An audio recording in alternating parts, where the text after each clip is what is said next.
Hello everyone, this is भावना। आप सभी का स्वागत है कॉलेज विद भावना में। तो कैसे हैं सभी? होपफुली सब अच्छे होंगे। क्लासेस हम कर रहे हैं एमएड फर्स्ट सेम की। कल मैंने बीएड की क्लास कराई थी, बाकी बीएड की भी करानी है, लेकिन अब आप लोगों के एग्जाम आ गए हैं तो ज़्यादा फोकस आप लोगों पे ही रहेगा। तो अगर बीएड वाले स्टूडेंट इस वीडियो को देख रहे हैं तो आप लोग थोड़ा सा पेशेंस रखिएगा। इनके एग्जाम होते ही, यानी जैसे जैसे इनका प्रोसेस होता जा रहा है, इनका प्रोसेस खत्म होते ही, इनके एग्जाम खत्म होते ही आप लोगों पे ही फोकस किया जाएगा। आप लोगों के जो एग्जाम है वो मई में होंगे। इतने में आप लोगों का सारा कंटेंट करा दूंगी, आपको परेशान होने की बिल्कुल भी जरूरत नहीं है। तो अगर चैनल पे नए हैं तो लाइक शेयर सब्सक्राइब आप लोग कर देना, चाहे आप बीएड के स्टूडेंट हो चाहे आप एमएड के स्टूडेंट हो। ठीक है, तो स्टार्ट करते हैं वीडियो को। हमने एमएड फर्स्ट सेम की क्लासेस की हुई हैं अब तक और कर भी रहे हैं। तो आप लोगों की डेट शीट आ गई है। 25 तारीख से आपके पेपर हैं। फर्स्ट जो पेपर है आपका 25 जनवरी का है, जो कि यही है जो हम पढ़ रहे हैं, फिलोसॉफिकल फाउंडेशन ऑफ एजुकेशन। ये 25 तारीख का है। फिर नेक्स्ट पेपर आपका 27 का है, फिर 29 का है और फिर 31 का है। 4 पेपर हैं आपके। 31 तारीख तक आपके पेपर पूरे कंप्लीट हो जाएंगे। ठीक है, तो ये बात हुई। और जिन लोगों ने नोट्स नहीं लिए हैं, बुक्स भी परचेज नहीं किए, देखो बुक्स परचेज करने में आपके पैसे भी ज्यादा जाएंगे, क्योंकि 800 के समथिंग आपकी किताबें आएंगी। किताबें इन द सेंस नोट्स ही होते हैं, वो भी बुक नहीं होती वो। और बहुत मोटी होती हैं, पूरी मोटी बुक होती है और सिर्फ एक ही लैंग्वेज में होगी, बाइलिंगुअल नहीं होती। इंग्लिश वालों को इंग्लिश की लेनी पड़ेगी, हिंदी वालों को हिंदी की लेनी पड़ेगी। और पूरी मोटी मोटी बुक देते हैं वो, मोटी 200-300 पेज की। तो मैं आप लोगों को ये कह रही हूँ, देखो 350 रुपीज मैंने नोट्स के रखे हैं, ज्यादा नहीं है बिल्कुल भी सारे। और 350 में सारे सब्जेक्ट हैं। दूसरा बाइलिंगुअल है। बहुत बार ऐसा होता है कि हमें हिंदी में चीजें समझ नहीं आती तो हमें इंग्लिश की तरफ जाना पड़ता है, और बहुत बार इंग्लिश में समझ नहीं आती तो हिंदी की तरफ जाना पड़ता है। तो दोनों लैंग्वेज मैंने रखी है, हिंदी भी और इंग्लिश भी, तो आप लोग ले लेना। और दूसरा, अब देखो 142 स्लाइड है इसमें, 142 में सारा कंटेंट मैंने कराया है। और 142 इन द सेंस, यानी अगर एक मीडियम के देखें, खाली हिंदी की देखें तो हाफ कर लीजिए, या इंग्लिश की देखें तो हाफ कर लीजिए। मतलब इतने ज्यादा नहीं है, लेंथी नहीं है।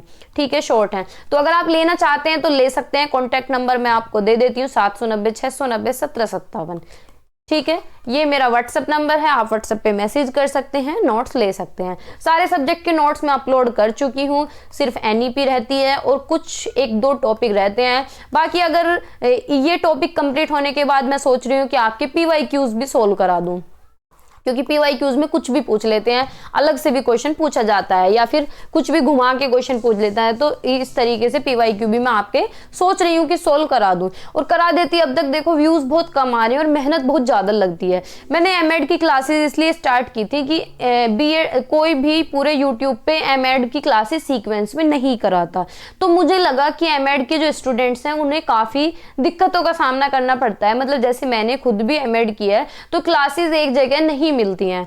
अब जब मैंने ये चीजें देखी तो मुझे लगा कि मुझे एमएड की क्लास करानी चाहिए। सारे सेमेस्टर में लेके चलूंगी, फर्स्ट सेम करा दूंगी, फिर second sem, third sem, fourth same, इस तरीके से मैं सारा कुछ कराऊंगी। लेकिन जब व्यूज नहीं आते, इस वजह से कोई क्लास नहीं कराता, क्योंकि अंदर से मोटिवेशन भी आना चाहिए। अब आप लोग टीचर हैं और आपके सामने बच्चे ही ना हो पढ़ाने के लिए, तो आप नहीं पढ़ा सकते, और पढ़ा भी देंगे तो उस जगह पे ज्यादा नहीं टिक सकते।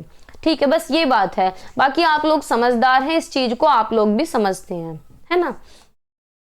पर लेकिन कोई नहीं, मैं आप लोगों से जुड़ी हुई हूँ बीएड के टाइम से, तो मुझे अंदर से एक जिम्मेदारी है कि भाई आप लोगों की हेल्प मुझे करनी चाहिए, आप लोगों को क्लासेस करानी चाहिए। बस इसी कारण मैं ये क्लास आगे कंटिन्यू कर रही हूँ। ठीक है, बाकी इनसे मेरा कोई भी फायदा नहीं हो रहा है, इवन अ सिंगल बेनिफिट।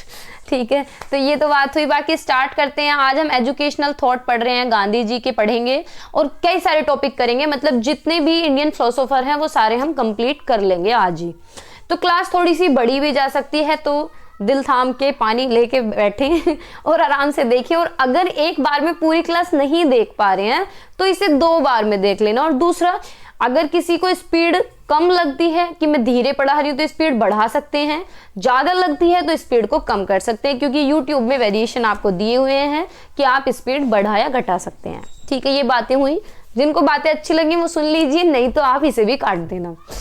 तो educational thought of Gandhi ji, ये क्वेश्चन हमेशा, ऐसा कोई आज तक पेपर नहीं हुआ है जिसमें गांधी जी को ना पूछा गया हो। गांधी जी लॉन्ग में भी पूछे जाते हैं, शॉर्ट में भी पूछे जाते हैं और वेरी शॉर्ट में भी पूछे जाते हैं, तो ये आप बिल्कुल भी नहीं स्किप कर सकते, बिल्कुल नहीं छोड़ सकते इस क्वेश्चन को आप, ठीक है। तो भाई गांधी जी के बारे में बेसिक इन्फो आप लिख ही सकते हैं कि Gandhi ji was born on 2 अक्टूबर 1869, उनकी डेथ हुई थी 13 जनवरी में 1948 में। तो ये जो चीजें हम बचपन से पढ़ते आ रहे हैं, वो 2-4 लाइन आप गांधी जी के बारे में लिख सकते हैं कि वो क्या है, राष्ट्रपिता थे, फादर ऑफ द नेशन थे।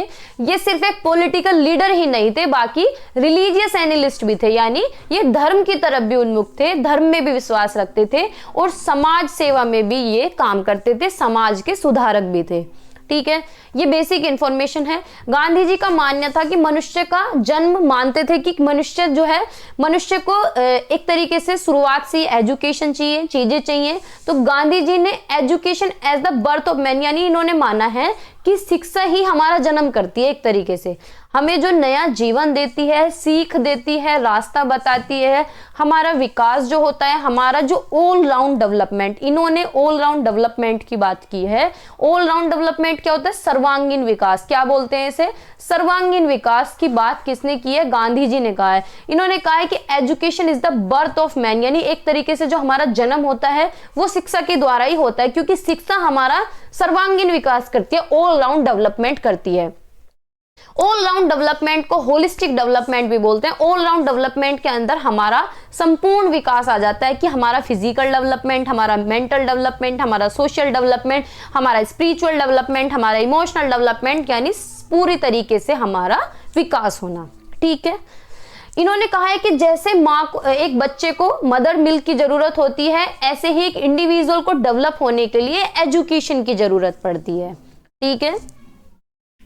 This is the reason that he emphasized on providing compulsory, यही एक कारण था कि गांधी जी ने एजुकेशन पे फोकस किया। गांधी जी ने माना कि भाई शिक्षा जो है वो हर बच्चे को मिलनी चाहिए, तो इसलिए इन्होंने जो बेसिक एजुकेशन पॉलिसी ये लेके आए थे, वो इसीलिए लेके आए थे कि हर बच्चे तक शिक्षा पहुंच सके। और शिक्षा भी कैसी पहुंचे, अब मानो हर कोई तो पैसे नहीं दे सकता, हर कोई अफोर्ड नहीं कर सकता। अब जैसे कि चलो नोट्स की बात कर लेते हैं, तो हर कोई अफोर्ड नहीं कर सकता। बहुत से बच्चे ऐसे होते हैं कि सीधा सीधा बोल देते हैं कि दीदी हम लोग अफोर्ड नहीं कर सकते, या कुछ भी, या हम भी उनमें से हो सकते हैं कि कोई महंगी चीज हम लोग अफोर्ड नहीं कर सकते। तो इसी तरीके से गांधी जी ने क्या करा कि फ्री एजुकेशन देने की बात की, कि सभी बच्चों को एक सर्टेन एज तक कंपलसरी और फ्री एजुकेशन दी जानी चाहिए, यानी मुफ्त और अनिवार्य शिक्षा प्रदान की जानी चाहिए, ठीक है। इन्होंने कहा कि एजुकेशन का जो मीडियम होना चाहिए वो इंग्लिश नहीं रहना चाहिए। एजुकेशन का मीडियम क्या होना चाहिए, मदर टंग होना चाहिए। भाई जो मदर टंग होती है उसमें हमें चीजें ज्यादा अच्छे से समझ आती है। अब मैं आपको हिंदी में बोल के समझा रही हूँ तो चीजें आप जल्दी कैच कर पा रहे हैं ना। तो आप तो देखो बड़े हैं, जो छोटे बच्चे होते हैं उन्हें भी मदर टंग में चीजें समझ आती हैं। तो गांधी जी का मानना था कि एजुकेशन इंग्लिश में ना देके मीडियम जो होना चाहिए पढ़ाई का वो मदर टंग होना चाहिए। इसलिए इन्होंने कहा कि एजुकेशन, अगर हम बच्चे को एजुकेशन दे रहे हैं तो उसका जो माध्यम होना चाहिए वो उसकी मातृभाषा या क्षेत्रीय भाषा होनी चाहिए। और इंग्लिश को इन्होंने कहा कि इंग्लिश जो है गुलामी वाली भाषा है, ठीक है। इंग्लिश को क्या है, वे अंग्रेजों की मानसिक गुलामी की भाषा मानते थे। यहां तक समझ आया। ही वांटेड एजुकेशन, ये मानते थे कि एजुकेशन ऐसी होनी चाहिए कि कोई भी इंडिविजुअल, कोई भी बच्चा अपनी जीवनचर्या चला सके, कमा सके, सेल्फ डिपेंडेंट हो सके। जैसे कहते हैं ना घर के अपने पैरों पे खड़े होना, तो गांधी जी का मानना था कि एजुकेशन ऐसी होनी चाहिए कि बच्चा अपनी लाइवलीहुड अर्न कर सके, यानी अपना जीवन यापन कर सके, कमा सके, अपने पैरों पे खड़ा हो सके, यानी सेल्फ डिपेंडेंट हो सके। तो इसलिए इनका जो फोकस था, ये मानते थे कि एजुकेशन ऐसी दे जिससे बच्चा कमा सके। और कमाएगा कैसे, तो इनका फोकस था हैंडीक्राफ्ट पे, हस्तशिल्प पे, यानी अपने हाथों से करके कोई भी काम, ऐसी कला बच्चे को सिखाओ कि वो उस कला को करे और उससे उसे पैसे मिले। इसलिए इन्होंने कताई, बुनाई, कढ़ाई, आर्ट, ये सारी चीज, और क्या बोलते हैं कैटल रियरिंग, एग्रीकल्चर, इन चीज पे इन्होंने फोकस किया है, ठीक है। इसके अलावा he wanted to effect spiritual development of man, यानी इसके अलावा इन्होंने ये भी माना है कि एजुकेशन से बच्चे का क्या होना चाहिए, स्पिरिचुअल डेवलपमेंट, आध्यात्मिक विकास होना चाहिए। और इन्होंने कहा कि आध्यात्मिक विकास के लिए उसे गीता भगवत पढ़ाइए और एकादशी के व्रत रखने के लिए बोला जाए, ठीक है। Gandhi ji determine in the form of national education, और बाद में इसे बेसिक एजुकेशन बोला गया, बुनियादी शिक्षा का नाम दिया गया। तो बुनियादी शिक्षा में यही बातें की गई हैं कि बच्चे को जो है एक बेसिक एजुकेशन मिलनी चाहिए और मुफ्त और अनिवार्य शिक्षा होनी चाहिए, यानी हर बच्चे तक शिक्षा पहुंचे। शिक्षा सभी का अधिकार है और एजुकेशन होनी कैसी चाहिए, फ्री होनी चाहिए और कंपलसरी कर दिया जाए उसे, बुनियादी शिक्षा को, यानी जो बेसिक एजुकेशन होती है, बेसिक एजुकेशन जो 5वीं या 8वीं तक के बच्चा लेता है। ठीक है, अब इनके अकॉर्डिंग एजुकेशन का क्या कंसेप्ट था। एजुकेशन से इनका मतलब लिटरेसी से नहीं था कि बस साक्षरता मिल गई या एजुकेशन मिल गई बस खत्म। इनका मतलब था कि साक्षरता is not the end of education nor even the beginning. जो साक्षरता है ना तो वो शुरुआत है और ना ही वो अंत है। इनका मानना था कि एजुकेशन ऐसी होनी चाहिए, उसमें 3R होने चाहिए, यानी बेसिक एजुकेशन में पढ़ना लिखना और बच्चा बेसिक मैथ कर सके। 3H उसमें होने चाहिए, यानी हाथों से चीजों को करके सीख सके, दिमागी रूप से डेवलप हो सके और हर्टली रूप से इमोशनल, उसका संवेगात्मक विकास भी हो सके। ठीक है, तो इनका मानना था कि एजुकेशन सिर्फ ऐसी नहीं होनी चाहिए जिसमें रीड राइट और कैलकुलेट करे, बल्कि हाथ भी, यानी उसका फिजिकल डेवलपमेंट हो, उसका ब्रेन डेवलपमेंट और उसका हार्ट भी डेवलप होना चाहिए। इनकी एक बहुत ही फेमस कोट है, ये कोट है, ये आपको याद रहना चाहिए क्योंकि अगर आप एजुकेशन के फील्ड में है तो ये इससे फेमस कोट है नहीं। गांधी जी का मानना था कि by education I mean an all round drawing of the I mean an all-round drawing out of the best in child and a man, body, mind and spirit। यानी उन्होंने अपने शब्द में कहा है कि शिक्षा से मेरा मतलब क्या है, बच्चे और मानव शरीर, मन, आत्मा में सर्वश्रेष्ठ का एक सर्वांगीण चित्रण, यानी ये मानते हैं कि सर्वांगीण विकास बच्चे का होना चाहिए, उसका मन भी विकसित होना चाहिए, उसकी स्पिरिट भी डेवलप होनी चाहिए और वो एक अच्छा ह्यूमन बीइंग बन सके। अब इनके अकॉर्डिंग एम ऑफ एजुकेशन क्या है, देखो ये आपको पूरा टॉपिक बहुत ही अच्छे से समझना भी है, पढ़ना भी और फिर आगे लिख के भी आना है। अगर आप अच्छे से कहानी की तरह से समझ लेंगे तो आपको चीजें क्लियर हो जाएंगी। इनके अकॉर्डिंग शिक्षा का उद्देश्य क्या था कि बच्चे का फिजिकल डेवलपमेंट होना चाहिए। फिजिकल यानी उसका भौतिक विकास, यानी शारीरिक विकास, सॉरी अगर हम सिंपल भाषा में कहें तो उसका शारीरिक विकास होना चाहिए। तो गांधी जी मानते थे कि एजुकेशन का सबसे पहले जो उद्देश्य है, हम तभी तो पढ़ पाते हैं जब फिजिकली फिट हो। कल तो मैं बीएड वालों को पढ़ा रही थी। फिजिकल डेवलपमेंट देखो हम तभी पढ़ सकते हैं जब हम शरीर से स्वस्थ होंगे। मानो आप शरीर से स्वस्थ हैं तो आप अच्छे से पढ़ पा रहे हैं। मानो कोई बच्चा बीमार है या कोई भी इंडिविजुअल, कोई भी बच्चा या स्टूडेंट कोई भी बीमार है, एमएड में है या एग्जाम के टाइम पे कोई भी बीमार हो जाए तो उसका सबसे पहले क्या अफेक्ट होगा, फिजिकल बॉडी अफेक्ट होगी। तो हमारी अगर बॉडी सही रहेगी तभी हम पढ़ पाएंगे। तो गांधी जी का मानना था सबसे पहले बच्चे का फिजिकल डेवलपमेंट होना चाहिए। तो it can be attend through his body, it should be developed first, यानी उनका एम था कि हमारी बॉडी डेवलप होनी चाहिए सबसे पहले। ठीक है, उसके बाद में स्पिरिचुअल डेवलपमेंट होना चाहिए। दूसरा, एजुकेशन से इनका माध्यम था मानना था मेंटल एंड इंटेलेक्चुअल डेवलपमेंट, यानी मानसिक और बौद्धिक विकास भी होना चाहिए। यानी शिक्षा ऐसी दी जाए जिससे बच्चा दिमागी रूप से भी विकसित हो सके और बौद्धिक यानी सोच समझने की शक्ति भी उसके अंदर विकसित हो जाए। तो इन्होंने कहा गांधी जी के अनुसार शरीर के साथ मन और आत्मा का विकास भी होना चाहिए, यानी मन का और हमारी आत्मा का। इन्होंने कहा जिस तरह शारीरिक विकास के लिए माँ का दूध जरूरी है, उसी तरीके से मानसिक विकास के लिए शिक्षा जरूरी है। तो शिक्षा का ये काम जो है वो एजुकेशन के द्वारा ही हो सकता है और एजुकेशन इस रोल को बखूबी निभाती है। इंडिविजुअल एंड सोशल डेवलपमेंट, यानी व्यक्तिगत और सामाजिक विकास भी होना चाहिए। तो इनके अकॉर्डिंग एजुकेशन का जो एम था कि हर बच्चे का विकास होना चाहिए। इंडिविजुअल का मतलब होता है हर बच्चे पे हमें फोकस करना है, हर एक सिंगल बच्चे पे। अब क्लास में 40 बच्चे हैं लेकिन हमें हर एक बच्चे पे फोकस करना है, हर एक इंडिविजुअल पे फोकस करना है। तो उसका इंडिविजुअल डेवलपमेंट भी हो, यानी हर एक बच्चे का डेवलपमेंट, और उसका सामाजिक विकास भी होना चाहिए कि वो समाज में प्यार से और एक ही बहुत ही अच्छी तरीके से रह सके भाईचारे के साथ। ठीक है। कल्चरल डेवलपमेंट, अब एजुकेशन के द्वारा इनका मानना था कि संस्कृति का विकास भी होना चाहिए। संस्कृति यानी हम अपने कल्चर से भी जुड़े रहें। तो गांधी जी का मानना था, गांधी जी के अनुसार संस्कृति का संबंध आत्मा से और यह मनुष्य के व्यवहार में प्रकट होती है। तो उन्होंने मनुष्य के व्यवहार को नियंत्रित करने और उनकी आध्यात्मिक प्रगति के लिए सांस्कृतिक विकास को आवश्यक माना है और इसे शिक्षा का एक प्रमुख उद्देश्य माना है। ठीक है, यानी हमारी संस्कृति का विकास भी होना चाहिए। नेक्स्ट है मोरल एंड कैरेक्टर डेवलपमेंट, यानी गांधी जी मानते थे कि एजुकेशन ऐसी होनी चाहिए कि बच्चे को ये भी पता हो कि हमें किस रास्ते पे जाना है, यानी उसके अंदर नैतिक मूल्य भी आए और उसके चरित्र का विकास भी हो। चरित्र यानी हमारा चरित्र अच्छा होना चाहिए कि हम झूठ ना बोलें, चुगली ना करें, चोरी ना करें और ज्यादा चटपटी चीजें ना खाएं, टेस्टलेसनेस होना चाहिए और ब्रह्मचर्य का पालन करें, डरे ना किसी से भी। तो ये सारे कैरेक्टर डेवलपमेंट के अंदर आते हैं। ठीक है। वोकेशनल डेवलपमेंट, गांधी जी मानते हैं कि भाई खाली फुलावी बातों से कुछ नहीं होता, यानी बच्चे को इस तरीके की चीजें भी सिखाई जाएं कि वो काम की दुनिया में एंटर कर सके और अपना जीवन यापन कर सके, कैसे कमा के। तो इन्होंने क्लियरली क्या बोला है कि बच्चे को कमाना सिखाना है, तो उसे ऐसी चीजें सिखानी है, ऐसी एजुकेशन सिखानी है जिससे कि वो पैसे कमा सके, क्या कर सके, पैसा कमा सके। ठीक है।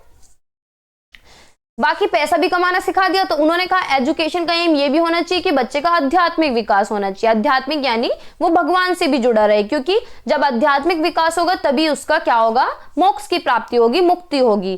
तो गांधी जी का मानना था कि बच्चे का फिजिकल डेवलपमेंट भी होना चाहिए, मेंटल डेवलपमेंट भी होना चाहिए एजुकेशन के माध्यम से, उसका सोशल डेवलपमेंट, उसका कैरेक्टर डेवलपमेंट, उसका वोकेशनल डेवलपमेंट और उसका स्पिरिचुअल डेवलपमेंट भी होना चाहिए। ठीक है। कितनी मतलब सिंपल से पॉइंट है, ये आपको याद रखने ताकि आप गांधी जी का जो क्वेश्चन है उसे बहुत ही अच्छे से अटेम्प्ट करके आए।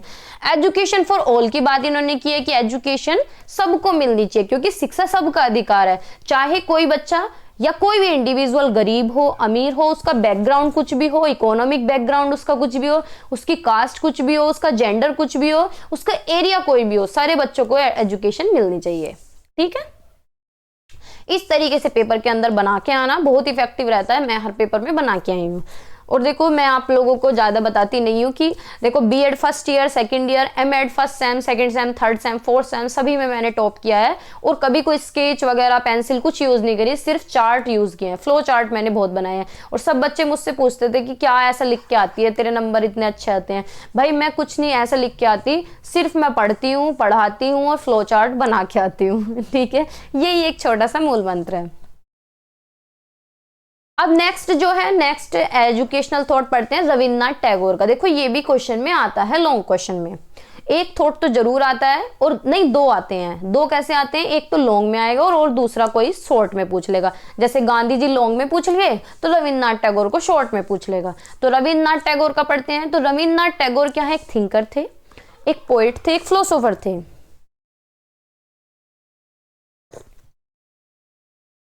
तो भाई सर्दी बहुत ज्यादा हो रही है, मेरी मम्मी चाय दे के गई है, पीनी तो बनती है। रविन्द्रनाथ, आप लोग भी आ जाइए। रविन्द्रनाथ ठाकुर जो है, ठाकुर इन्होंने मतलब अगर आप गूगल करेंगे तो ठाकुर भी मिल जाएगा, वैसे टैगोर थे, टैगोर को ठाकुर ही इन्होंने बोला है। तो रविन्द्रनाथ टैगोर जो है एक महान विचारक थे, कवि भी थे और दार्शनिक भी थे, यानी फिलोसोफर भी थे, जिन्होंने शैक्षिक विचार और अभ्यास में गहरी और महत्वपूर्ण योगदान दिया है। ठीक है। यानी एजुकेशन में इनका बहुत अच्छा कंट्रीब्यूशन रहा है।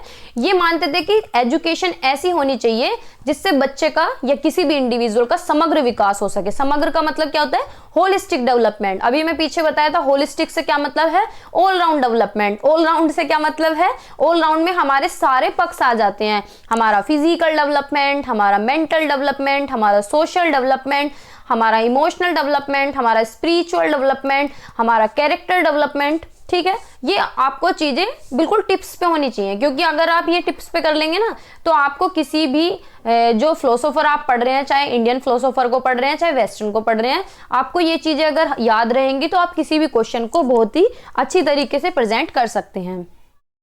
क्योंकि कहीं ना कहीं सारे फिलोसोफर जो है ना, सबने एक जैसी सी बात की है, बस आपको समझने की वो है। ठीक है। तो इन्होंने कहा है कि एजुकेशन ऐसी होनी चाहिए जिससे समग्र विकास को बढ़ावा दे, जिसमें मन, शरीर और आत्मा को प्राकृतिक दुनिया के साथ जोड़ा जाए। तो रविन्द्रनाथ टैगोर का शैक्षिक दर्शन उनकी स्वतंत्रता, रचनात्मकता और सामंजस्य की गहरी समझ पर आधारित है। यानी इन्होंने एजुकेशन को ज्यादा फोकस किस चीज पे किया है कि एजुकेशन ऐसी होनी चाहिए जिससे बच्चे को फ्रीडम मिल सके, वो खुल के जी सके, खुल के सोच सके, खुल के कुछ भी कर सके। कुछ भी इन द सेंस, यानी अब जैसे कि हम लोग 10th करते हैं तो हमें 11th में कौन बताता है क्या सब्जेक्ट लेने हैं, हमारे घर वाले, हमारे पड़ोसी, हमारे रिश्तेदार। अच्छा 10th कर लिए तो बेटा 11th में साइंस ले लो, अच्छा 10th कर लिए तो बेटा 11th में कॉमर्स ले लो, कोई कहेगा बेटा आर्ट ले लो, यूपीएससी की तैयारी करो। तो हम क्या है, दूसरों पे फोकस करते हैं, दूसरों से पूछते हैं। अब देखो बच्चे को इतनी समझ नहीं होती, फिर हम 12th कर लेते हैं तो फिर 12th के बाद हम ये पूछते हैं कि हमें क्या करना चाहिए। कर रहे हैं तो हम साइंस से 11th 12th और बायोलॉजी है, हमारे पास मैथ है, फिर आगे जाके हम बीबीए बीसीए कर रहे हैं, तो हमारा पाथ ही क्लियर नहीं होता। मतलब ये किसी एक की बात नहीं है, मैं भी हूं इसमें, सब हैं। फिर बीबीए बीसीए कर लिया, बीबीए बीसीए के बाद जॉब कहीं मिली नहीं तो बीएड कर लिया, फिर बीएड के बाद कहीं जॉब नहीं मिली तो कोई बिजनेस कर लिया, तो हमारा पाथ क्लियर नहीं होता है। ठीक है, और इसमें किसी का भी दोष नहीं है, इसमें दोष है गाइडेंस का और स्वतंत्रता। अगर किसी बच्चे को ये फ्रीडम दी जाए कि तुम्हारी जो मर्जी वो करो, तो आप अपने पैशन को फॉलो करेंगे। मानो किसी का डांस में इंटरेस्ट है तो भाई क्यों पढ़ेंगे, डांस ही सीखेंगे ना 10 साल तक। अब आपने 20 साल 25 साल पढ़ाई की, लेकिन 25 साल अगर आप कोई पैशन को फॉलो करते, मानो लड़कियां ही हैं लड़के हों कोई भी हो, आप किसी भी एक स्किल पे फोकस करिए तो आप उस स्किल्स में बहुत ही एडवांस हो जाएंगे, अगर आप 20 साल 10 साल किसी भी स्किल को दे देते हैं तो, है ना, ऐसे होता है ना। तो रविन्द्रनाथ ठाकुर का शैक्षिक दर्शन उनकी स्वतंत्रता, रचनात्मकता और सामंजस्य की गहरी समझ पर आधारित था, यानी इन्होंने क्रिएटिविटी पे फोकस किया और सामंजस्य पे यानी कोऑर्डिनेशन पे। अब इनके अकॉर्डिंग एजुकेशन के क्या एम थे, अब इनके अकॉर्डिंग देख लेते हैं। इन्होंने कहा है कि सेल्फ रियलाइजेशन होना चाहिए, यानी हम खुद को अपने आप पे खुद पे रिफ्लेक्ट कर सकें, खुद को रियलाइज कर सकें, इस तरीके की एजुकेशन होनी चाहिए कि हमारा जो है हम खुद से अवेयर हो सकें, यानी खुद के व्यक्तित्व को जान सकें, खुद के ज्ञान को जान सकें, खुद का आध्यात्मिक ज्ञान पे हम निर्भर रह सकें। इंटेलेक्चुअल डेवलपमेंट यानी बौद्धिक विकास होना चाहिए। बौद्धिक विकास से क्या है कि हमारा जो विकास है, हमारा विकास होना चाहिए कि हम चीजों को इमेजिन कर सकें, हम क्रिएटिव हो सकें, फ्रीली हम सोच सकें, हमारी जो क्यूरियोसिटी है वो डेवलप हो सके, अलर्ट हो सके।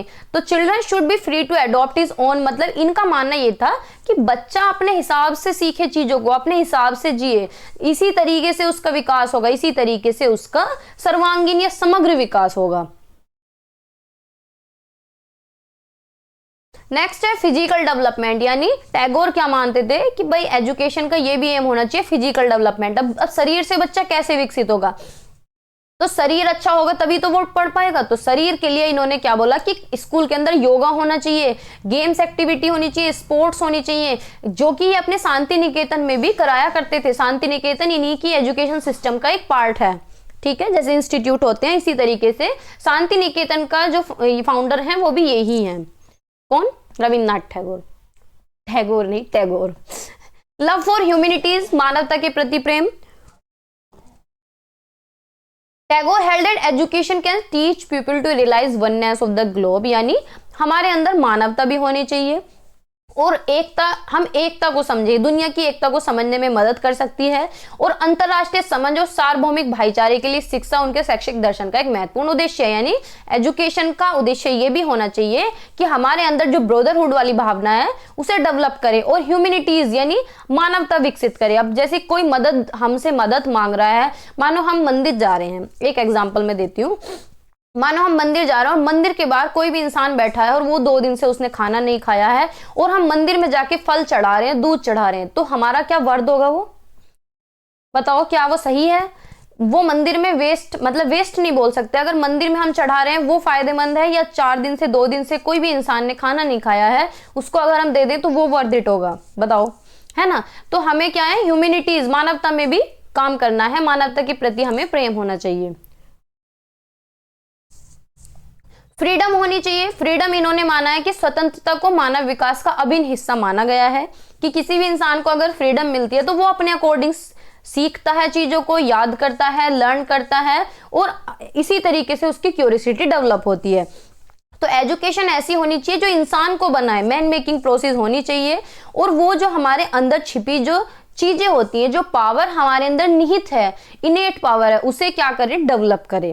हर किसी के अंदर कोई ना कोई क्वालिटी होती है, लेकिन उस क्वालिटी को हम कैसे डेवलप कर सकते हैं? शिक्षा के माध्यम से डेवलप कर सकते हैं, ऐसा रविन्द्रनाथ टैगोर बोलते हैं। ठीक है। कोरिलेशन ऑफ ऑब्जेक्ट, वस्तुओं का आपसी संबंध, यानी भगवान, मनुष्य और प्रकृति के बीच संबंध है। शांति से काम केवल तभी संभव है जब मनुष्य और प्रकृति के बीच संबंध स्थापित होगा। ठीक है, यानी नेचर से जोड़ने की बात इन्होंने कही है। और दूसरा, मीडियम ऑफ इंस्ट्रक्शन क्या रहना चाहिए, जो गांधी जी ने बोला है कि लैंग्वेज जो है भाई व्हीकल होता है, भाई भाषा से ही तो हम अपने विचारों को आदान प्रदान करते हैं, अपने आप को एक्सप्रेस कर पाते हैं। तो कोई भी इंसान अपने आप को फ्रीली कब एक्सप्रेस कर सकता है? अब मानो हम दूसरी कंट्री में चले जाएं, लेकिन हमारी इंग्लिश इतनी ज्यादा हमारे टच में तो नहीं है, तो हम अपने विचारों को एक्सप्रेस कैसे करते हैं? अपनी मदर टंग में करते हैं। तो इनके अकॉर्डिंग मीडियम ऑफ इंस्ट्रक्शन क्या होना चाहिए? मदर टंग होना चाहिए। मोरल एंड स्पिरिचुअल डेवलपमेंट, नैतिक और आध्यात्मिक विकास। तो रविन्द्रनाथ टैगोर ने अपने शैक्षिक विचार में नैतिक और आध्यात्मिक प्रशिक्षण पर भी जोर दिया है कि एजुकेशनल थॉट, मतलब एजुकेशन ऐसी होनी चाहिए जिससे मोरलिटी भी डेवलप हो और आध्यात्मिक विकास भी किसी भी इंडिविजुअल का होना चाहिए। तो मोरल स्पिरिचुअल एजुकेशन ज्यादा इंपॉर्टेंट है बुकिश नॉलेज से, यानी किताबी ज्ञान से ज्यादा जो इंपॉर्टेंट है वो मोरल एंड स्पिरिचुअल डेवलपमेंट है। ठीक है, तो there must be an educate provision for the development of selfless activities, cooperation, love, fellow feeling and sharing among the student in educational institution. यानी स्कूल के अंदर इस तरीके की गतिविधियां होनी चाहिए, इस तरीके की एक्टिविटीज होनी चाहिए जिसमें सिर्फ अपना ही स्वार्थ ना देखा जाए, यानी स्वार्थहीन गतिविधियां होनी चाहिए, कोऑपरेशन होना चाहिए एक दूसरे के साथ, प्यार से सब लोग रहें, सहानुभूति हो और साझा करके चीजों को काम करें, ऐसी व्यवस्था होनी चाहिए। दूसरा, सोशल डेवलपमेंट की इन्होंने बात की है कि एजुकेशन ऐसी होनी चाहिए जिससे किसी भी इंडिविजुअल का सामाजिक विकास हो सके, समाज में वो एक अच्छा ह्यूमन बीइंग बन सके। मेथड्स ऑफ टीचिंग, शिक्षण के तरीके इन्होंने क्या बताए हैं कि बच्चे को हमें कैसे सिखाना है, नेचर से जोड़ के रखना है। तो इनका जो स्कूल था शांति निकेतन था, वैसे तो इनके बहुत सारे स्कूल हैं लेकिन शांति निकेतन इनका सबसे ज्यादा फेमस हाईलाइटेड स्कूल है। तो इन्होंने जोर दिया है कि क्लासेस जो है इंडोर की जगह आउटडोर क्लासेस होनी चाहिए, यानी बच्चे को हमें कैसे पढ़ाना है, खुले वातावरण में पढ़ाना है जिससे कि वो नेचर से जुड़ सके, नेचर से सीख सके और एक अच्छे वातावरण का अनुभव कर सके। फ्रीडम ऑफ एक्सप्रेशन, यानी व्यक्तिगत अभिव्यक्ति की स्वतंत्रता। तो इन्होंने यानी रट्टे पे इन्होंने बिल्कुल जोर नहीं दिया है कि बच्चे को रटवाना नहीं है, ना ही उसे स्ट्रिक्ट इंस्ट्रक्शन देने हैं कि भाई यहीं पे बैठे रहो, पिट जाओगे, पिटाई हो जाएगी, बच्चा क्लास से निकल के गया है और धमाधम बजा दिए। तो इस चीज पे इन्होंने बिल्कुल फोकस नहीं किया। इनके अकॉर्डिंग रोट मेमोराइजेशन नहीं होना चाहिए, रिजिड इंस्ट्रक्शन को भी इन्होंने कट कर दिया। इनका मानना था कि ऐसा एनवायरनमेंट होना चाहिए जिससे बच्चा अपने आप को एक्सप्रेस कर सके लिखने में, म्यूजिक में, आर्ट में, ड्रामा में। ठीक है, यानी एक्टिविटी बेस्ड होनी चाहिए। देखो अगला पॉइंट यही हो गया कि एक्सपीरियंशियल और एक्टिविटी बेस्ड लर्निंग होनी चाहिए, यानी गतिविधि आधारित होनी चाहिए और अनुभव आधारित होनी चाहिए, यानी बच्चे को ज्यादा से ज्यादा एक्सपीरियंस कराएं चीजों को जिससे कि वो सब्जेक्ट की गहरी समझ बना सके। टीचर को एज अ फैसिलिटेटर इन्होंने कहा है कि टीचर का जो रोल है वो कैसा होना चाहिए, सुविधादाता या मार्गदर्शक के रूप में होना चाहिए, यानी बस रास्ता दिखाए, ऐसा नहीं कि आ रहा है और टीचर ही सब कुछ कंट्रोल कर रहे हैं, करते हैं टीचर ऐसा ही तो टीचर सिर्फ क्या होना चाहिए, फैसिलिटेटर होना चाहिए, एक फ्रेंड की तरह काम करे, एक गाइडर की तरह काम करे, एक सुविधादाता की तरह काम करे, एक मार्गदर्शक के रूप में काम करे, ना कि एक ऑथोरिटेरियन फिगर बने। ठीक है, होलिस्टिक पेडागोजी की बात करिए कि इस तरीके का शिक्षण शास्त्र होना चाहिए जिसमें सारी चीजें कंबाइंड हो। इंटरडिसिप्लिनरी अप्रोच की बात इन्होंने की है कि बच्चे को हमें किस तरीके से सिखाना है, एक सब्जेक्ट को दूसरे सब्जेक्ट से कनेक्ट करके पढ़ाना है। जैसे लिटरेचर को हम हिस्ट्री के साथ पढ़ा सकते हैं और मैथ को म्यूजिक के साथ। भाई देख लो, तुम्हें गाने गा गा के मैथ पढ़ाना है ना शांति निकेतन इनका एक लिविंग एग्जाम्पल था। तो Tagore vision came to life with the establishment of Shanti Niketan in 1901। फिर उसे एक्सपेंड किया गया विश्व भारती यूनिवर्सिटी में, जो कि 1921 में एस्टेब्लिश हुई थी। इसके अकॉर्डिंग एजुकेशनल आइडियाज देख लेते हैं, मतलब खुली जगह में बच्चों को पढ़ाया जाए जहां वो नेचर से कनेक्ट करें, हस्तकला पे, आर्ट्स पे, म्यूजिक पे, पेंटिंग पे, ड्रामा में, ये करिकुलम का हिस्सा होने चाहिए। संस्कृति का एक्सचेंज होना चाहिए जिससे सब एक दूसरे की संस्कृति से अवेयर हो जाएं, जाने एक दूसरे को, और ज्यादा जो है खुद पे फोकस करें कि खुद को हम अवेयर कर सकें, खुद का डेवलपमेंट हो सके और सीख सकें, और लोकल और ग्लोबल को इंटीग्रेट करने की इन्होंने बात की है। ठीक है, देसी और स्वदेशी नहीं, स्थानीय और वैश्विक। क्रिटिकल इवैल्यूएशन देख लेते हैं। देखो मैंने इसके नेगेटिव पॉइंट नहीं रखे हैं, सिर्फ पॉजिटिव रखे हैं, नेगेटिव पूछे नहीं गए होंगे इस वजह से नहीं रखे हैं। तो पॉजिटिव पॉइंट इनके क्या है कि इन्होंने चाइल्ड सेंटर्ड अप्रोच पर फोकस किया है, बच्चे पे फोकस किया है कि बच्चे को खुला छोड़ना है, बिल्कुल उसे आज़ादी देनी है, वो अपनी क्रिएटिविटी डेवलप कर सकता है, फ्रीडम उसे दी जाए, उसका होलिस्टिक डेवलपमेंट होगा, इस चीज़ पे इनका फोकस रहा है। इनोवेटिव मेथड्स पे इनका फोकस रहा है कि बच्चे को इस तरीके से पढ़ाना है कि वो अनुभव करके सीख सके और एक सब्जेक्ट को दूसरे सब्जेक्ट से इंटीग्रेट कर सके, और एजुकेशन ऐसी होनी चाहिए जो प्रगतिशील हो, प्रोग्रेसिव हो। एनवायरमेंट अवेयरनेस होनी चाहिए, यानी इनका मानना था कि नेचर बेस्ड एजुकेशन बच्चे को दी जाए ताकि वो वातावरण को लेके भी जागरूक हो सके। ग्लोबल विजन होना चाहिए, यानी एक तरीके से उसका वैश्विक दृष्टिकोण होना चाहिए, और नैतिक मूल्यों पर जोर इन्होंने दिया है। ठीक है, तो ये 2 टॉपिक हमारे कंप्लीट हो गए, रविन्द्रनाथ टैगोर और महात्मा गांधी। जय कृष्णमूर्ति और पढ़ लेते हैं। हिंदी में पढ़ना चाहेंगे आप, हिंदी की तरफ चल लेते हैं। किसी टॉपिक में तो मैंने साथ के साथ हिंदी कर दी, और किसी टॉपिक में मैं साथ के साथ करना भूल गई, लास्ट में कर दिया। मतलब पूरा टॉपिक हो गया इंग्लिश में, फिर हिंदी में हो गया।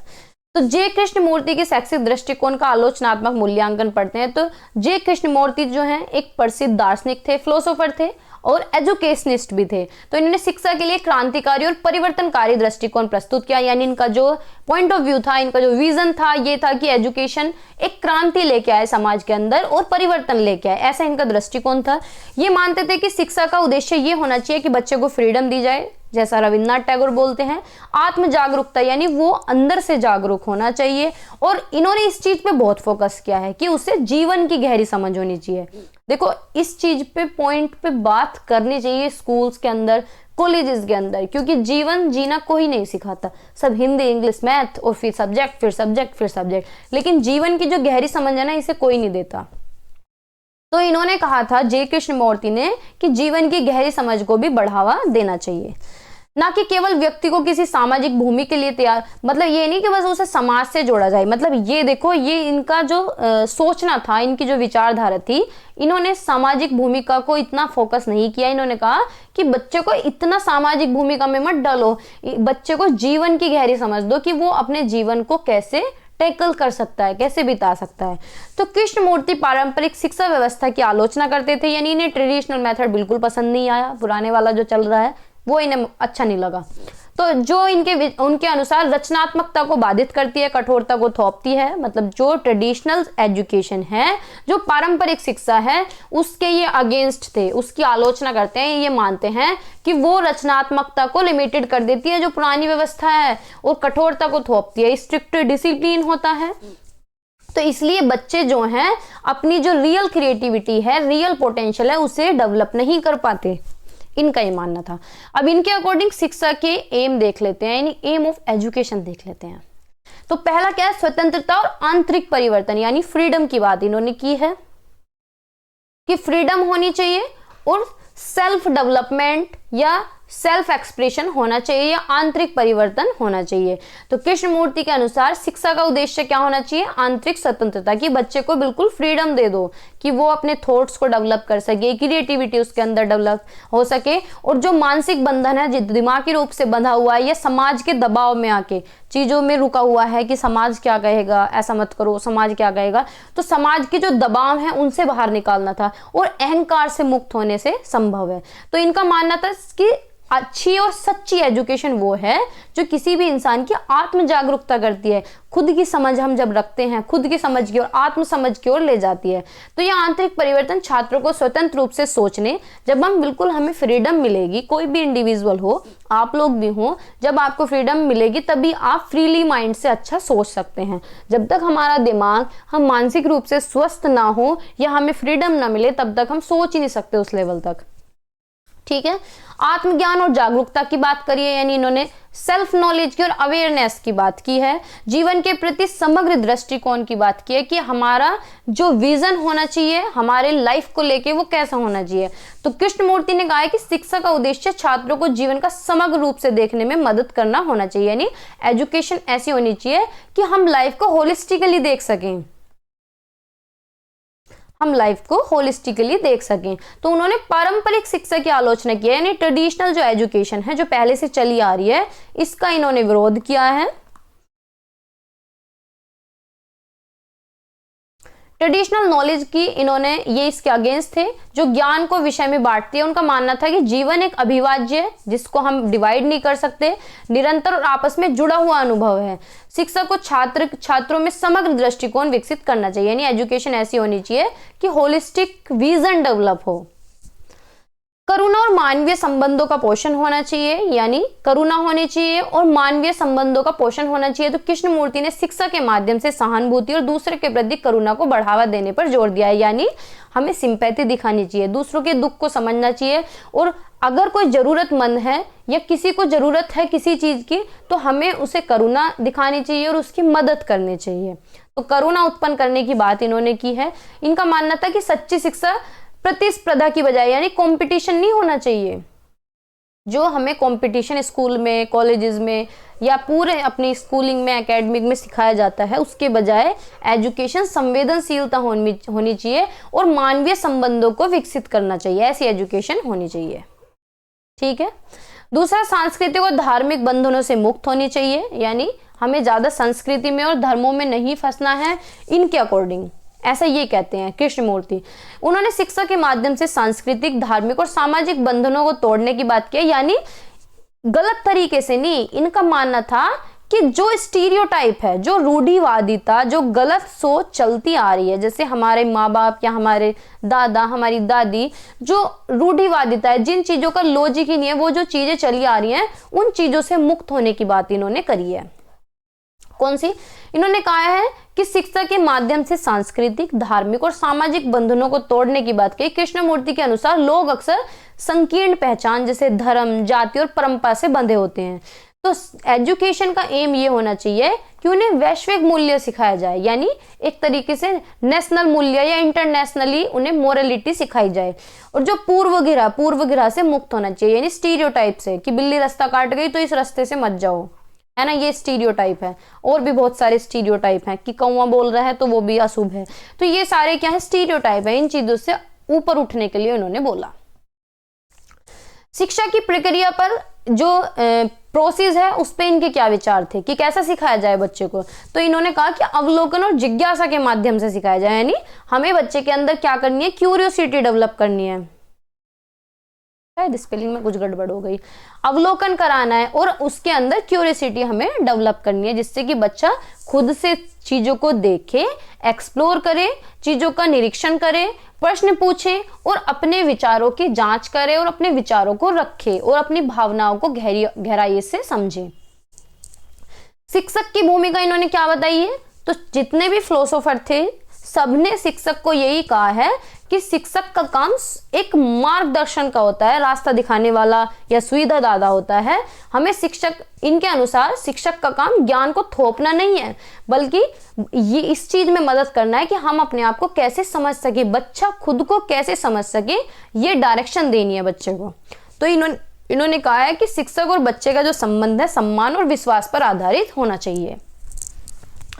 प्रतिस्पर्धा रहित वातावरण होना चाहिए, यानी नॉन कॉम्पिटिटिव एनवायरनमेंट, की कोई भी कंपटीशन की भावना किसी के अंदर भी नहीं होनी चाहिए। तो ये इस चीज के बिल्कुल विरोध में थे। इनका मानना था कि कंपटीशन नहीं होना चाहिए।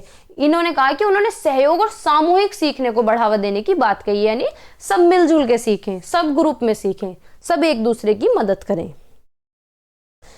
परीक्षा के डर के बिना सीखना। अब जैसे कि आप लोगों के पेपर आ गए हैं, आप लोगों की डेट शीट आई है कल, तो अब क्या है? परीक्षा का डर लग गया आपको, तो आप कैसे सीखेंगे? परीक्षा के डर से सीखेंगे, है ना। तो ये पॉइंट आप याद रख सकते हैं। लेकिन इन्होंने कहा है कि हमें बच्चे को ऐसे सिखाना है कि उसे परीक्षा का डर ना रहे कि भाई पेपर सिर पे आ गए तो ही मैं सीखूंगा चीजें। तो इन्होंने कहा कि परीक्षा के डर के बिना सीखना। तो कृष्णमूर्ति ने पारंपरिक परीक्षा प्रणाली की आलोचना की। उन्होंने कहा कि परीक्षा भय और तनाव पैदा करती है, यानी भाई वैसे सही बात है, ये एग्जाम अगर आ जाते हैं तो हमारी दिल की धड़कनें तेज हो जाती हैं कि पढ़ ले भाई पढ़ ले, अब नहीं पढ़ेगा तो कब पढ़ेगा, है ना। तो परीक्षा भय और तनाव पैदा करती है, तो सच्चा ज्ञान का ये सही माप नहीं है। इन्होंने कहा है कि शिक्षा जो होती है वो प्राकृतिक होनी चाहिए, नेचुरल होनी चाहिए और खुद पे आधारित, यानी खुद को आधारित होनी चाहिए, यानी जिससे हम खुद को समझ सकें, अपने जीवन को समझ सकें। आलोचनात्मक चिंतन यानी क्रिटिकल थिंकिंग और आत्मचिंतन पर जोर दिया है कि हम खुद को स्वतंत्र रूप से सोचना और अपनी मान्यताओं तथा मूल्यों पर प्रश्न करने की शिक्षा दी जानी चाहिए। ठीक है, अब आलोचनात्मक मूल्यांकन क्या है? अगर स्ट्रॉन्ग पॉइंट इनके देखें तो भाई इन्होंने फ्रीडम की बात की है, क्रिएटिविटी को डेवलप करने की बात की है, खुद को जागरूक, आत्म जागरूकता पर फोकस इन कर रहा है, समग्र शिक्षा यानी होलिस्टिक एजुकेशन होनी चाहिए, मानवीय मूल्यों का पोषण होना चाहिए, इस पे इन्होंने फोकस किया। कमजोर पक्ष क्या है इनके? कि सारा फोकस ही इनका व्यवहारिकता का अभाव, कि इन्होंने जितना भी है, अगर पारंपरिक शिक्षा प्रणाली नहीं रखेंगे, अगर ट्रेडिशनल नहीं रखेंगे मेथड को, या जो पहले से चलती आ रही है वो मेथड नहीं रखेंगे, तो परीक्षाएं नहीं होंगी और पेपर नहीं होंगे तो फिर पढ़ाई कैसे होगी? तो थोड़ा सा व्यवहारिकता का अभाव रहा है। अत्यधिक व्यक्तिवाद थे, इन्होंने ज्यादा डूब चुके हैं, इन्होंने ज्यादा खुद पे अपने फोकस कर लिया, जबकि आज के समय में सामूहिक कार्य और टीम वर्क भी आवश्यक है ना। व्यवसायिक शिक्षा पर इन्होंने कम ध्यान दिया। हाँ, कहीं बात ही नहीं हुई है भाई, देखो पूरा टॉपिक हमने भी पढ़ लिया, कहीं व्यवसायिक शिक्षा की बात हुई? तो अगर व्यवसायिक शिक्षा नहीं होगी तो बच्चा कमाएगा क्या, और कमाएगा नहीं तो अपना लाइवलीहुड कैसे चलाएगा, अर्निंग कैसे करेगा? तो व्यवसायिक शिक्षा पर इन्होंने कम ध्यान दिया है, तो ये इनके कमजोर पक्ष हैं। ठीक है, अब हमने 3 फिलोसोफर को पढ़ लिया, डॉक्टर सर्वपल्ली राधाकृष्णन को भी देख लेते हैं, फिर हमारा जो है कंप्लीट हो जाएगा टॉपिक। देख लेते हैं एक बार। फिर कल है ना सारे वेस्टर्न फिलोसोफर एक ही बार में मैं आपको करा दूंगी, आइडियलिज्म, प्रेगमेटिज्म, एग्जिस्टेंशियलिज्म, सारे रियलिज्म, सारे ये कंप्लीट नोट्स मैं आपको बस 2 दिन के अंदर पूरे करा दूंगी। ठीक है,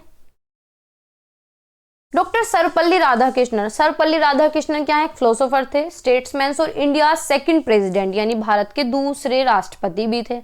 हिंदी की तरफ चल लेते हैं, हिंदी से आपको ज्यादा लगाव है। तो डॉक्टर सर्वपल्ली राधाकृष्णन जो है एक महान दार्शनिक विचारक और भारत के दूसरे राष्ट्रपति थे। शिक्षा की भूमिका को व्यक्ति और समाज के निर्माण में अत्यंत महत्वपूर्ण मानते थे, यानी इनका मानना था कि एजुकेशन जो है वो समाज का भी कल्याण करती है और किसी भी व्यक्ति का भी एक तरीके से डेवलपमेंट करती है। तो इनका जो शैक्षिक दर्शन भारतीय आध्यात्मिक परंपराओं, मानवतावाद और आधुनिकता पर आधारित था, यानी इन्होंने मॉडर्निटी की भी बात की है, मॉडर्न एजुकेशन की, और ह्यूमैनिटी की बात की है, और स्पिरिचुअलिटी की बात की है। ठीक है,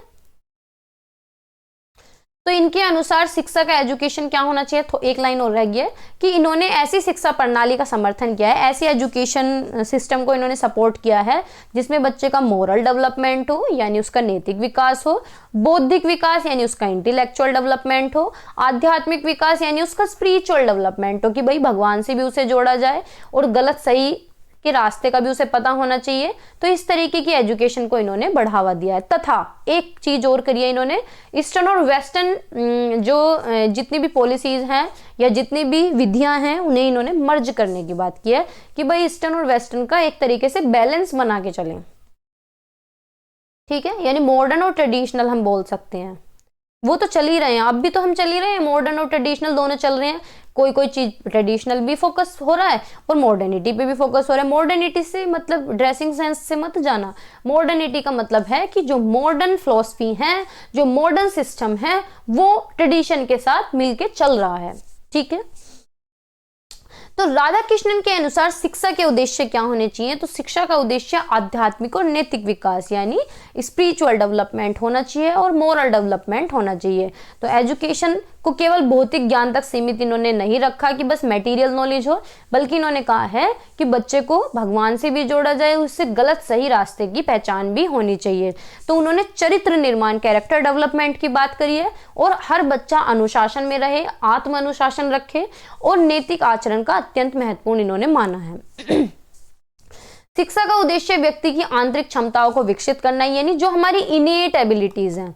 भाई एजुकेशन वही तो होती है जो हमारे इनेट पोटेंशियल या इनेट एबिलिटीज को डेवलप कर सके। जब बच्चा स्कूल में जाता है तो उसके अंदर बहुत एबिलिटीज होती हैं, अब क्या डेवलप करना है और क्या चीजें उसके अंदर छिपी रहनी है, ये पूरा उसके एकेडमिक पे डिपेंड करता है ना। तो ये टीचर ही तो पहचान सकता है, क्लास में टीचर को ही तो पता होता है कि बच्चा क्रिएटिव है, बच्चा इंटेलिजेंट है, बच्चा डल है, बच्चा मैथ में अच्छा है, बच्चा हिंदी में अच्छा है, इंग्लिश में अच्छा है, तो ये एक शिक्षक ही तो बता सकता है, या एजुकेशन के माध्यम से ही तो पता चलेगा कि बच्चा डांस में अच्छा है, म्यूजिक में अच्छा है, सिंगिंग में अच्छा है, स्पोर्ट्स में अच्छा है। क्योंकि स्कूल के अंदर ऐसा तो है नहीं कि एक ही चीज कराई जाती है, आज के टाइम में तो सारी एक्टिविटीज भी होती हैं और सारे करिकुलम में सब्जेक्ट्स भी ऐड हैं। तो एजुकेशन ऐसी होनी चाहिए जो आंतरिक क्षमताओं का विकास करे और जीवन के उच्च उद्देश्य को प्राप्त करना होना चाहिए। तो शिक्षा का अंतिम लक्ष्य एक ऐसा रचनात्मक और स्वतंत्र व्यक्ति तैयार करना है, मतलब ये इनका थॉट है, जो इतिहास की चुनौतियों और प्रकृति के प्रतिकूलताओं का सामना कर सके। ठीक है। सेकंड जो एम था एजुकेशन का, कि एजुकेशन ऐसी होनी चाहिए व्यक्तित्व का समग्र विकास हो, यानी किसी भी इंडिविजुअल का या किसी भी पर्सनैलिटी का होलिस्टिक डेवलपमेंट हो सके। ठीक है। होलिस्टिक में मैंने आपको बार बार मैं बता ही रही हूं कि बौद्धिक विकास आ जाता है, बौद्धिक यानी इंटेलेक्चुअल डेवलपमेंट, भावनात्मक यानी इमोशनल डेवलपमेंट, शारीरिक यानी फिजिकल डेवलपमेंट, आध्यात्मिक यानी स्पिरिचुअल डेवलपमेंट, यानी सारे विकास उसके होने चाहिए। तो इन सब का संतुलन हमें बना के रखना है। बौद्धिक क्षमताओं का विकास होना चाहिए। बौद्धिक क्षमताओं में क्या होता है, इंटेलेक्चुअल का मतलब होता है कि हम सोच समझ सकें किसी भी चीज को, उस पर विवेक कर सकें, सोच विचार कर सकें, उस पर लॉजिक लगा सकें, अपनी तार्किक क्षमता डेवलप हो सके, और अलग अलग तरीके से आलोचनात्मक क्या होता है कि एक चीज के कई कई सॉल्यूशन सुझाना, अलग अलग तरीके से सोच सकें। तो इस चीज के विकास पे इन्होंने जोर दिया है। ठीक है। सामाजिक जिम्मेदारी का विकास, यानी इन्होंने कहा है कि बच्चे को सिर्फ खाली एजुकेशन नहीं देनी है, उसका क्या है, उससे सामाजिक जिम्मेदारी का विकास होना चाहिए कि वो एक अच्छा नागरिक बन सके, समाज की सेवा भी कर सके और विश्व बंधुत्व की भावना को बढ़ावा देने पर इन्होंने जोर दिया है। भारतीय संस्कृति और आधुनिक मूल्यों का बैलेंस बना के चले, समन्वय, कोऑर्डिनेशन बना के चले, कि भाई अपनी संस्कृति को भी लेके चले और आधुनिक मूल्य जो मॉडर्निटी है, जो मॉडर्न वैल्यूज हैं, उन्हें भी लेके चले। क्योंकि अगर देखो, अगर भारतीय संस्कृति को लेके चल रहा है तो एक तरीके से पीछे रह जाएगा, और अगर खाली आधुनिक मूल्यों पे ही चल रहा है, पीछे के नहीं लेके चल रहा है, तो मोरल वैल्यूज जो इंडिया की हैं वो सारी खत्म हो जाएंगी। तो इन्होंने कहा है कि दोनों का कोऑर्डिनेशन बना के चलना है, दोनों को बैलेंस करके चलना है। तो राधा कृष्णन का मानना था कि जो हमारी भारतीय सांस्कृतिक विरासत है और जो आने अब चल रही हैं आध्यात्मिक परंपराएं हैं, उनको आधुनिक वैज्ञानिक ज्ञान के साथ जोड़ना चाहते थे। इनका कोई गलत इंटेंशन नहीं था। कितनी अच्छी बात है कि इन्होंने दोनों चीजों के बैलेंस बनाने की बात की है। तो इनका मानना था कि शिक्षा में सांस्कृतिक जड़ों के प्रति गर्व होना चाहिए और साथ ही वैश्विक विचारों के लिए खुलापन भी होना चाहिए, और सोच कैसी होनी चाहिए, प्रगतिशील यानी प्रोग्रेसिव होनी चाहिए, आगे बढ़ने की होनी चाहिए। तो इस चीज को इन्होंने प्रोत्साहित किया। एजुकेशन डेमोक्रेटिक होना चाहिए, कि शिक्षा का उद्देश्य व्यक्ति को लोकतांत्रिक समाज में भाग लेने के लिए तैयार करना है। कि शिक्षा कैसी होनी चाहिए, इक्वलिटी पे डिपेंड होनी चाहिए, समानता पे होनी चाहिए, सबके साथ न्याय होना चाहिए, फ्रीडम होनी चाहिए और बंधुत्व जैसे मूल्यों को बढ़ावा देना चाहिए। ऐसी एजुकेशन होनी चाहिए। आत्मज्ञान और आत्मबोध पे इन्होंने फोकस किया है, सेल्फ नॉलेज पे, सेल्फ डेवलपमेंट पे, सेल्फ इंटेलेक्चुअल पे। तो राधा कृष्णन ने कहा कि शिक्षा का उद्देश्य व्यक्ति को स्वयं का ज्ञान प्राप्त करने और अपनी वास्तविक क्षमता का एहसास कराने में मदद करता है। तो आत्मज्ञान के माध्यम से क्या होगा, शांति आएगी, सद्भावना आएगी, सार्थक जीवन का रास्ता मिलेगा, है ना। अब राधा कृष्णन के विचार के अनुसार एजुकेशन का क्या प्रोसेस होना चाहिए, कैसे सिखाया जाए। तो इन्होंने शिक्षक को एक आदर्श के रूप में देखा है कि शिक्षक क्या होता है, मार्गदर्शन यानी एक डायरेक्शन देने वाला होता है, एक इंस्ट्रक्टर होता है, एक सुविधादाता होता है, एक फैसिलिटेटर होता है। ये वर्ड बहुत याद रखने वाला है। CTET में कहीं भी कंपटीशन में जाएंगे तो टीचर क्या है, फैसिलिटेटर की तरह काम करता है, दार्शनिक और आदर्श होते हैं। तो शिक्षक को नैतिकता, ज्ञान और सेवा की भावना से युक्त होना चाहिए। उसका मानना था कि शिक्षक का जीवन उच्च मूल्यों का प्रतीक होना चाहिए, क्योंकि छात्र न केवल शब्दों से बल्कि शिक्षकों के आचरण से भी सीखते हैं। तो स्कूलिंग टाइम पे हम लोग कितने अट्रैक्ट होते हैं टीचर से। देखो ये एज तो अट्रैक्ट होने की नहीं है, अट्रैक्ट इन द सेंस कि इस एज में आके हम इतना कॉपी नहीं करते टीचर को। इस एज में क्या करते हैं, अगर कॉलेज जा रहे हैं तो लेक्चर लिए और बाहर निकल गए, और ऑनलाइन तो कोई किसी को फॉलो करता ही नहीं है, कर भी रहा है तो मतलब बस देखा, ठीक है। लेकिन स्कूल टाइम पे बच्चे का जो मानसिक विकास है वो इतना अच्छा नहीं, मतलब इतने हाई लेवल पे नहीं होता। तो वो टीचर को ऐसा नहीं है कि सिर्फ उसकी पढ़ाई उसे अच्छी लगती है, जो टीचर का उन्हें समझ आता है उसके वो आचरण भी फॉलो करते हैं, उसके ड्रेसिंग सेंस भी फॉलो करते हैं। ठीक है, तो स्कूलिंग में इन चीजों पे ज्यादा ध्यान दिया जाता है। ठीक है, तो स्कूलिंग में क्या होता है, बच्चा शब्दों से तो होता ही है प्रभावित, उसके आचरण से भी सीखता है। इनके अकॉर्डिंग मूल्य आधारित शिक्षा होनी चाहिए, यानी एजुकेशन ऐसी होनी चाहिए जो मोरलिटी पे डिपेंड हो, मोरल चीजें भी सिखाए। पूर्व और पश्चिमी शिक्षा प्रणाली का समन्वय है, देखो ये पॉइंट याद रखने का है, ये इनका राधा कृष्णन का एक तरीके से हाईलाइटेड पॉइंट है कि ईस्टर्न और वेस्टर्न फिलॉसफी जो है उसका कोऑर्डिनेशन बना के रखें।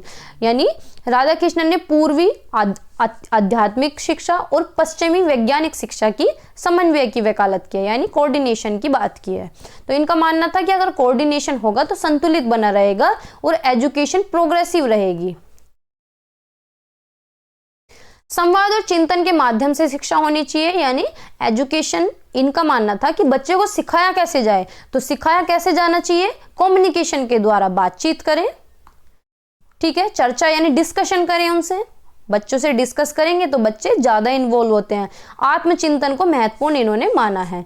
तो उनका मानना था कि शिक्षक को विचारों से स्वतंत्र आदान प्रदान, यानी जब विचारों का आदान प्रदान होगा, हम बच्चे से बातचीत करेंगे, बच्चा हमें जानेगा, हम बच्चे के थॉट्स को जानेंगे और वो सोचने पे मजबूर होगा तो वो अलग अलग तरीके से सोचेगा, तो उसकी आलोचनात्मक सोच भी डेवलप होगी। इन्होंने रटने पे बिल्कुल फोकस नहीं किया है।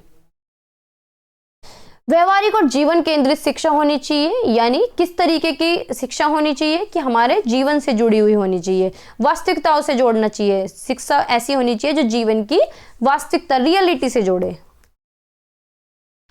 तो राधा कृष्ण ने केवल व्यवहारिक और जीवन केंद्रित शिक्षा पर जोर दिया है जो वास्तविक समस्याओं को हल करने और व्यवहारिक कौशल में सहायक हो। नैतिक और आध्यात्मिकता पर शिक्षण होना चाहिए, यानी मॉरल और स्पिरिचुअल, इस तरीके की एजुकेशन दी जाए, इस तरीके से सिखाया जाए कि नैतिकता और आध्यात्मिकता होनी चाहिए। विश्व बंधुत्व को इन्होंने प्रोत्साहित किया है, यानी एकजुट होकर रहें, एकता बनी रहे, भाईचारे के साथ रहें। अब इनका क्रिटिकल इवैल्यूएशन आलोचना देख लेते हैं कि मजबूत पक्ष हम पढ़ते ही आ रहे हैं, भाई सारे मजबूत ही पक्ष हैं कि शिक्षा का समग्र विकास होना चाहिए, यानी होलिस्टिक विजन होना चाहिए, ठीक है। मूल्य और नैतिकता पर ध्यान होना चाहिए, यानी मोरलिटी और स्पिरिचुअलिटी पर ध्यान होना चाहिए, सॉरी मूल्य और नैतिकता पे, यानी मोरलिटी पे और क्या स्पिरिचुअलिटी पे नहीं, नैतिकता का क्या होता है, मोरलिटी और स्पिरिचुअलिटी है शायद ये। तो मूल्य आधारित शिक्षा की वकालत की, जबकि आधुनिक शिक्षा भौतिक सफलता को प्राथमिकता देती है। संस्कृति और आधुनिकता का समन्वय होना चाहिए, यानी जो हमारी कल्चर है और जो हमारी मॉडर्निटी है इसका बैलेंस होना चाहिए। शिक्षक की भूमिका को इन्होंने कहा है कि शिक्षक क्या है, शिक्षकों को आदर्श और प्रेरणा स्रोत मानना शिक्षा की गुणवत्ता को बढ़ाने में सहायक हो सकता है। वैश्विक और लोकतांत्रिक दृष्टिकोण इन्होंने रखा है। कमजोर पक्ष क्या थे इनके, आदर्शवादी दृष्टिकोण पे इनका ज्यादा फोकस है। तो आज के टाइम में आदर्शवादी होना और व्यवहारिक शिक्षा प्रणालियों में इसे लागू करना थोड़ा सा कठिन हो सकता है। विज्ञान और प्रौद्योगिक पर सीमित ध्यान था इनका, आध्यात्मिकता पर उनका अधिक और कभी कभी विज्ञान और तकनीकी शिक्षा के महत्व को कम कर सकता है, ठीक है। ठोस शिक्षण विधियों का अभाव था, यानी कोई भी ऐसी पॉलिसी या कोई भी ऐसी बात इन्होंने नहीं की जो एक्चुअल में आज के टाइम में चल रही हैं, जैसे ऑडियो विजुअल एड्स है, विजुअल एड्स है या कुछ भी इस तरीके की। तो ठोस शिक्षण पद्धतियों इन्होंने नहीं बताई जिन्हें लागू करना कठिन हो सकता है, जो इन्होंने बताई हैं। व्यावसायिक शिक्षा की बात इन्होंने कहीं नहीं की, वोकेशनल एजुकेशन की बात इन्होंने नहीं की, तो एक दो पॉइंट ये बेचारे भूल गए होंगे, है ना। तो व्यावसायिक शिक्षा की अपेक्षा करी, तो ये इनके नेगेटिव पॉइंट थे। तो होपफुली क्लास आपको अच्छी लगी होगी। वेस्टर्न फिलोसोफर जो है उन्हें हम कल पढ़ लेंगे। मुझे नहीं लगता कि आधे घंटे से ज़्यादा टाइम हो गया होगा, 1 घंटा भी हो सकता है, पता नहीं। तो बाय बाय, टेक केयर, पढ़ते रहिए, मुस्कुराते रहिए, मेरे साथ जुड़े रहिए। जिन लोगों ने नोट्स नहीं लिए हैं वो नोट्स ले सकते हैं। बाकी शेयर कीजिए ज़्यादा से ज़्यादा, ताकि मुझे भी हिम्मत मिले, अच्छा लगे पढ़ाते हुए भी और पढ़ाने में मज़ा आए और मैं बड़ी बड़ी क्लासेस ले पाऊँ। देखो जब बहुत सारे बच्चे होते हैं ना तो बहुत मन लगता है पढ़ाने में। मैंने बीएड में जब पढ़ाया था बहुत बार मैंने लाइव भी पढ़ाया, तो 1-1 हज़ार 2-2 हज़ार बच्चे रहा करते थे।